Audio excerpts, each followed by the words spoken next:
In this video we're going to set up the template to be more useful to us, to save us some work later on.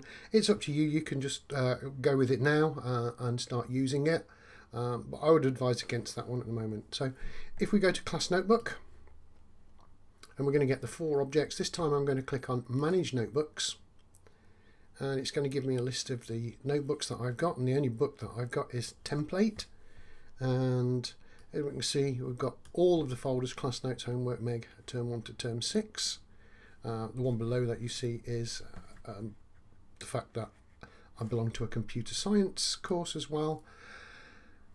That's of no consequence at the moment. So if we open in OneNote online, do not click on template, that will open it up on the computer and download it.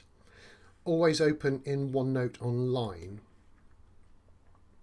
If you don't have OneNote installed on your computer, it's going to ask you to either purchase it or do something. That can come later. So this is the notebook, and it's the version that we see, not what the students see.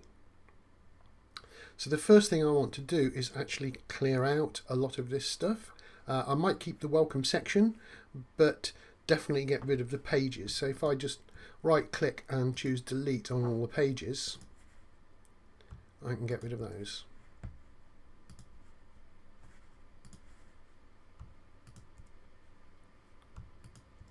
These are replicated every time you create a notebook from scratch.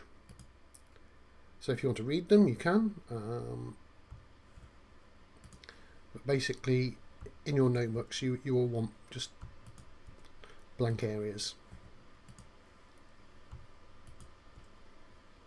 There you go. I have now got rid of everything from the welcome section.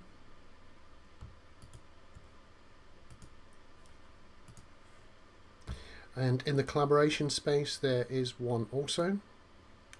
So if I click on using the collaboration space, I can get rid of that one. I could also get rid of the section.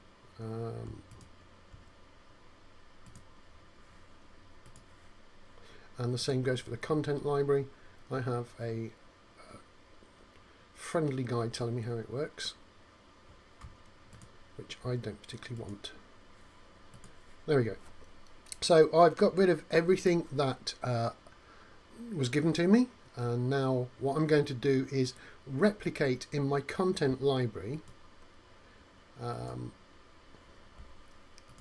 all the folders that we set up in the student section.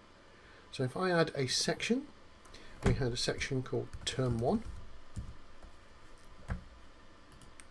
So this should basically mirror everything that the student notebook is. And if I add a section, term 2,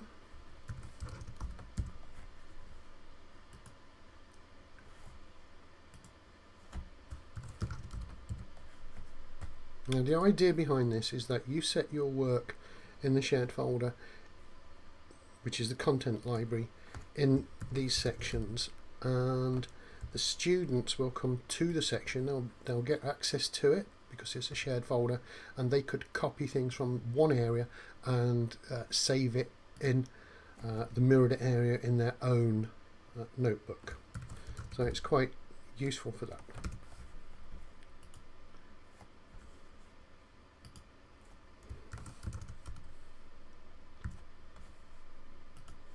Just a couple more folders to go. We had a Meg folder, which I'll come to in the next video, and we had a homework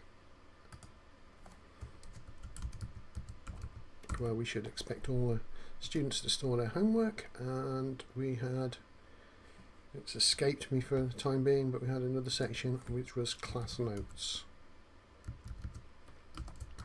So it's automatically generated for the students, but it's not automatically generated for you in the content library, so you would have to create your own sections to mirror the student's notebook.